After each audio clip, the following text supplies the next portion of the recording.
The 12-day war is no longer the 12-day war. It's at least 14 at this point. And it looks like our government has found a great way to sidestep the Epstein problems and start another possibly really serious war abroad. I'm your host, Sal Assante. This is the We the Patriots podcast. We're going to be talking about everything relating to Iran and what's going on in the Trump administration today. Here we go.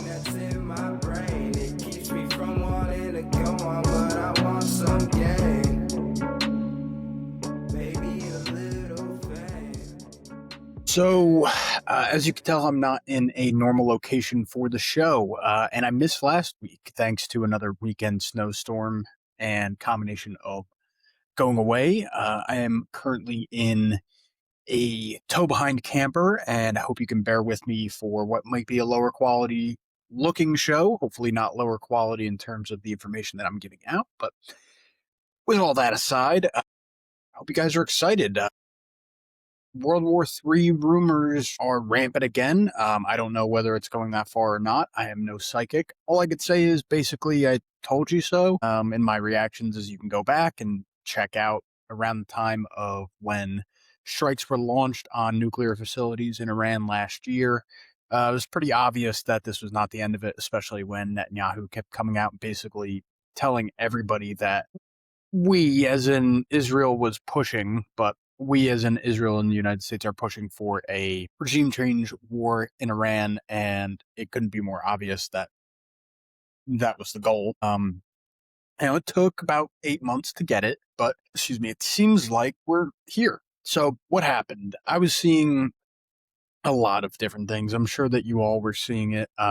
Classic reports of people in the military receiving very high quality meals, something like steak and lobster and all this type of shit. Basically, whenever that gets reported, it seems to be that there is a war that is inevitable or it's coming. The other thing that I was seeing was reports from, I believe his name is John Kiriakou. I could be wrong in his first name, but I know his last name is Kiriakou. He's a former intelligence agent from the United States. He basically got blindsided by Barack Obama and George Bush after opening the can of worms that was telling the public that we were basically torturing people in Iraq.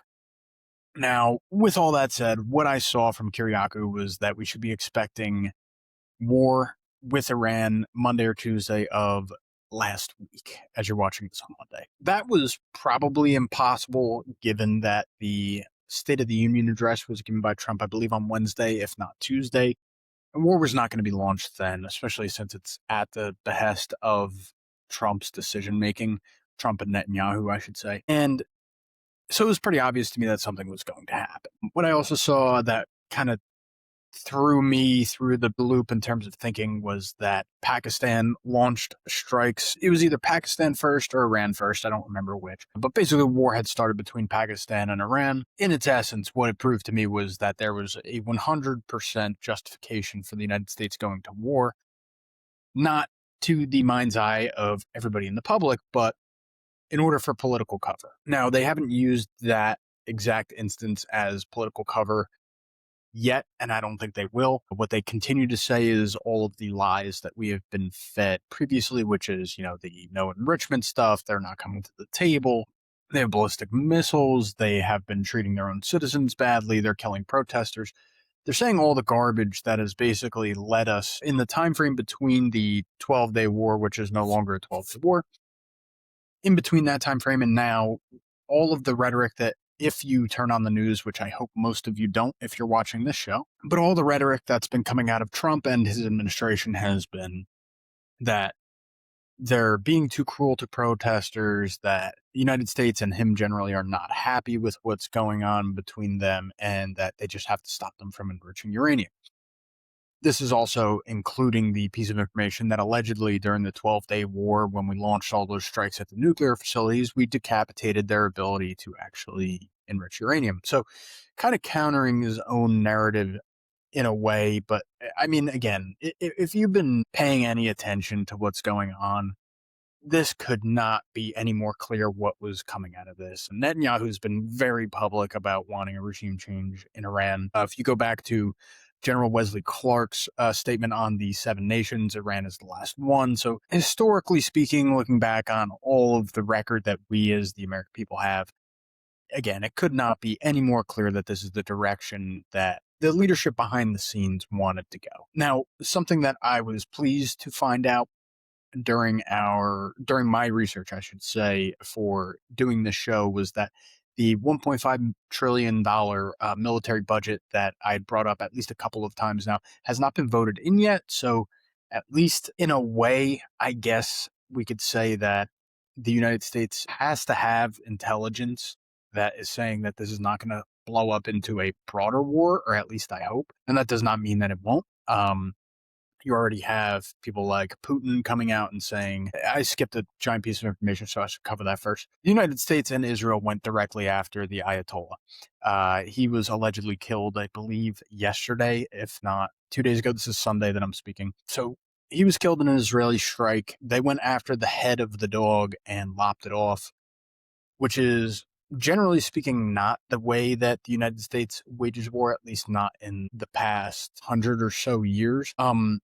One of the biggest things that you kind of take note of when you are taking out the regime head is that you're automatically creating a vacuum.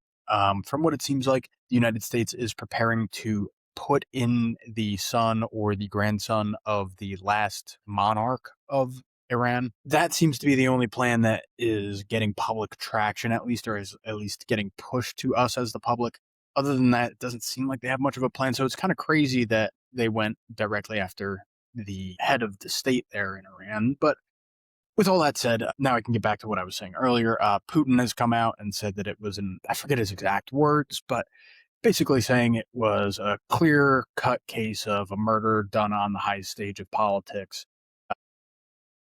Yeah, I'm honestly not blown away whatsoever. Been anticipating something like this for quite some time. If you're following the news, this is pretty much exactly what was expected of the regime at this point. And if you're kind of just following along, what's unfortunate is that now the United States and Israel for that part, but I'll get to Israel later. The United States is going to be bogged down in a long-term conflict again. What a lot of people, myself included, voted Trump in for was the proven track record of seeking peace and keeping the United States out of war, especially in his first term.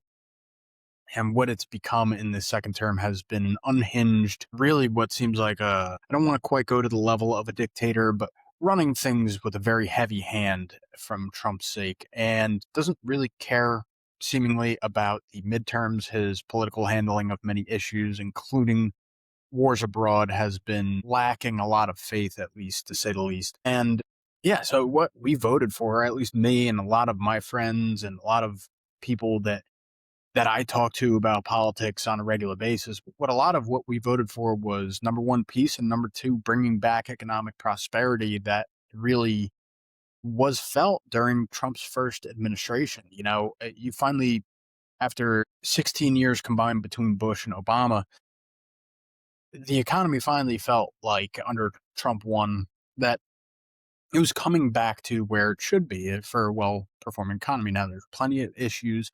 I'm not trying to shove that aside, but generally speaking, our economy was really working much better than it is at this point in time. Now, after 4 years of Biden, which is 4 years of the people behind the scenes running things and Trump seemingly carrying on the torch from there, things are not good. For example, not to get too far off track here with the Iran thing, because I still got a couple things to say. But one report that I saw the other day was that there are now officially far more sellers than buyers in the market. Another report that I saw was a report on Google searches. You always got to take these with a grain of salt, but this is the highest ever time of looking up, I can't sell my home, and also I can't afford to purchase a home, both at the same time.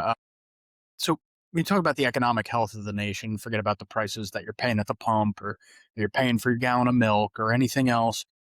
Those are all exorbitantly high, and I understand. But when you look at the housing market, it is the one asset that is pretty good at indicating whether we have a healthy economic environment or not. And clearly we don't. We don't. It is unaffordable for, I would say, a good at least 80%. I don't have any numbers to back that up. I'm just guessing. A good 80% of the younger population cannot afford a home anytime in the near future, whether you're talking about that from the standpoint of interest rates, whether you're talking about it from pure cost, or a combination of both. It is just unaffordable to own a home right now or to look at purchasing a home. So, with all that said, getting back to kind of what I think a lot of the issues are here is that I think it couldn't be more clear that the Israeli government and Benjamin Netanyahu in particular have way too much pull when it comes to this administration and previous administrations as well. When I bring up General Wesley Clark's list of nations that are looking for regime change war, that's something that stems back, if not the 90s, the 80s.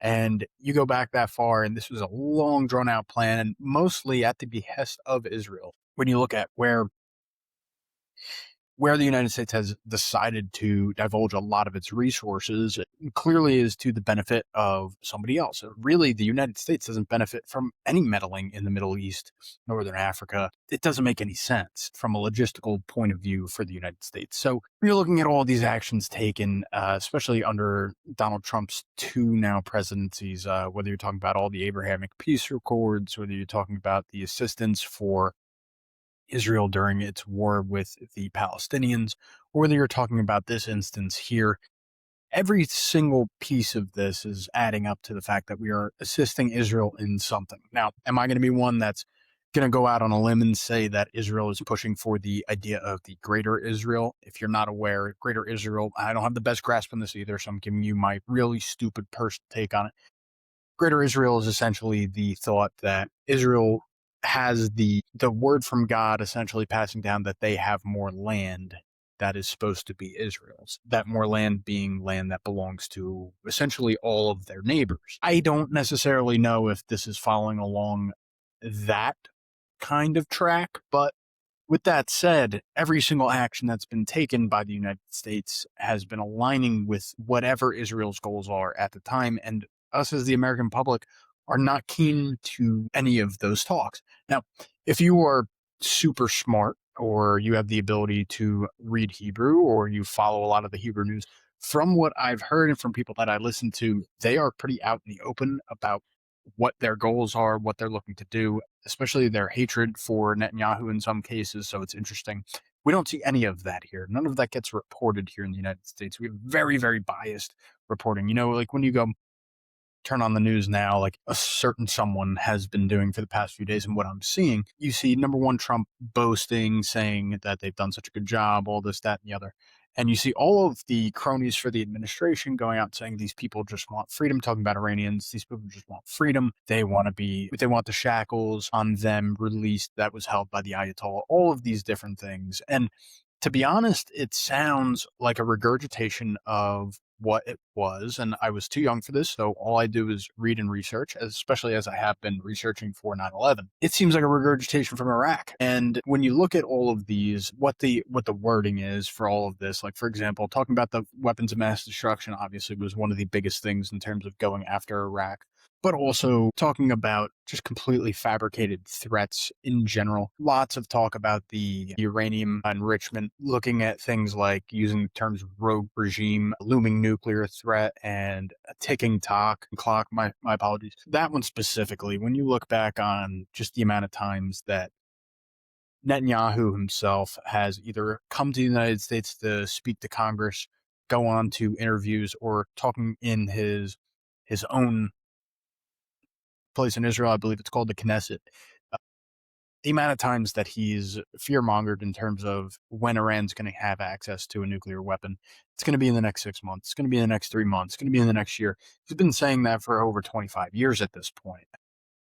All of this rhetoric, talking about just the amount of exaggeration that's going on in order to perhaps sway the American public into believing that this war is for a good cause. It just has too many links. It has too many links to what Iraq was. I think all Americans feel in their hearts and in their minds that Iraq was not a good thing, whether they're fully going to admit it or not. But that's what this is. That's what's happening in Iran. We are getting reports, obviously, that this is just going to be airstrikes. We're not putting boots on the ground. But in order to have a regime change, which now there has to be, you killed the head of the regime that exists there now.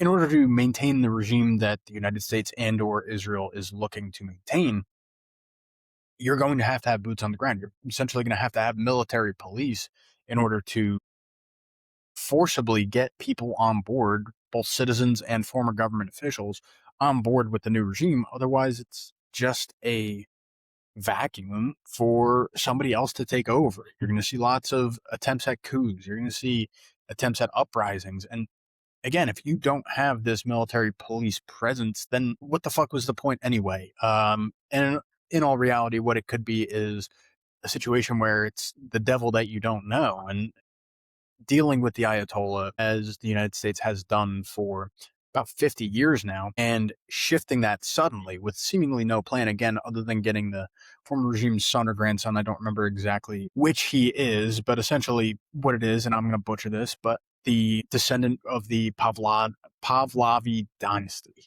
Why on earth the United States is backing this, I don't know. The information that I came up with was that the father, grandfather at the time was a very good hedge against the Soviet Union. Obviously, we're not dealing with the Soviet Union anymore, but that was why the United States was so supporting of them in the first place. And now bringing them back, I guess it's just so that it's someone who's more aligned with Israel and the United States' way of thinking. I don't know. It doesn't really make any sense to me. The best guess that I have is that it's someone that the United States and or Israel believes that they control. And if that's the case, then okay. It's not how I myself, as believing in freedom and people's ability to have sovereignty, it doesn't really make any sense from that perspective for me. Let the people rule themselves. They're not a direct threat. Every bit of research that I've done has pointed to the fact that they do not have any sort of missile, let alone nuclear capability, but they don't have any sort of missile that can reach the United States. They don't have the ability to inflict heavy damage on Israel with our backing. This has simply been done out of aggression by the United States and Israel. With all that said, I don't want to keep it too long today because I want the show basically to be entirely on what's going on in Iran. I kind of want to leave it on this. Been trying to do research on what people are saying. I've got enough research for my liking in terms of what the facts on the ground are. When I'm looking on X, there is X, Twitter, whatever you want to call it, there is no leading headline. There's no trending line at all for the situation in Iran. The closest thing that I found was at the bottom of the news section is this talk about the Pavlovi. Now, with that, it's kind of apparent to me that I believe that the administration and whoever has the control levers over there at X, they know that they've gotten themselves into quite a bind with this situation in Iran, and they do not want it to really be too exposed to both the information and the opinions. Now, there are plenty of people that I found with opinions, and I went and looked at people that I trust, and they have them going out there. They're just not trending. They're getting a lot less interaction than you would otherwise expect. And they're not coming across my timeline, even though I follow a bunch of them. So it's pretty clear to me that there's a concerted effort to tamp this down and not allow a lot of information out. And with that being said, just be on the lookout. Given that from what I understand and from me just paying attention, and I'm no genius and I'm not a political wizard, but it was pretty clear that this was coming. It didn't matter whether it was going to be the next month after the 12-day war or whether it was going to be 6 months, 12 months. It was coming at some point. It was quite apparent. And now that it's here, be on the lookout. You're going to have a lot of propaganda. We already have the propaganda, the weapons of mass destruction, the nuclear enrichment, the missiles, the mistreatment of the protesters. Like one of the biggest lines that the Trump administration's been pushing is that the Ayatollah was taking part in killing something like 30,000 civilians in the protest. And the best estimates that are out there, and I've seen countless sources stating it's somewhere in between 5 and 7,000. Not to say that that's a good thing, but the point is you're clearly exaggerating for effect, and there's no reason to exaggerate it on such a horrible thing that's already happened. You're using it as a justification for war, and to be honest, as shitty as it is, the United States really doesn't have a reason to go intervene with a regime and the way that they handle their citizens, even as horrible as that is, unless there's something like a genocide happening, and it doesn't seem in any way, shape, or form that that is the case. So I don't understand what the Trump administration thinks it's getting out of this. At the end of the day, what it looks like we as the American people are being set up for is another round of this war in the Middle East that's seemingly never ending. And it's a revolving door. And it seems to be being pushed by people that are not at the head of the government. And if I had to give my total final take on it, it's that Trump himself very well may not have wanted to do this. He very well may have. I'm pretty disappointed with the way he's running things in general right now. So I don't care either way. He deserves every bit of criticism. But if I had to guess, this has been something that is pushed from the unelected bureaucrats that we always hear about, the swamp, so to speak, the swamp that Donald Trump has not done anything in terms of trying to remove them after 2016. The swamp, my apologies, the swamp has become Donald Trump. Donald Trump is one with the swamp. And really, there's no getting away from it. The best that we could do as the American citizens is vote these pieces of shit out of office, get the new generation in, and hope to God that they're not as bought into this bullshit of continuing the war machine and get our country back on track. Because, at the end of the day, I got a comment saying that we can't vote our way out of this. This is not the way. And just to level with you guys, if that's true, then the United States that we know is no longer the United States. We are living in a dictatorship controlled by people that we don't even know the faces of. So I hope that that's not true. The next step clearly is going to be voting these people out when we have the ability, and that doesn't matter whether you're a Republican or a Democrat. If you're in support of what operations have gone on, then you should be out of office. Whether you're supporting the Epstein cover-up, whether you are supporting what's going on with the warmongering that we're doing as a nation, or whether you're just supporting terrible policy and not looking to move us forward in terms of fixing what's here at home before we go out and meddle with the world. You all deserve to be voted out. I would like to be a part of that movement, and I would like to know what you guys think in the comments below, so let me know. And other than that, I will catch you guys next week when I am back at home and actually in a studio, not in the middle of a random camper in a random fucking state. So, love you all. Peace out. Have a great week. I wish I were the fucking state. I wanna be something, not nothing. Trapped inside my dream and I'm running away from these demons. But the feeling's so good, I'ma keep dreaming.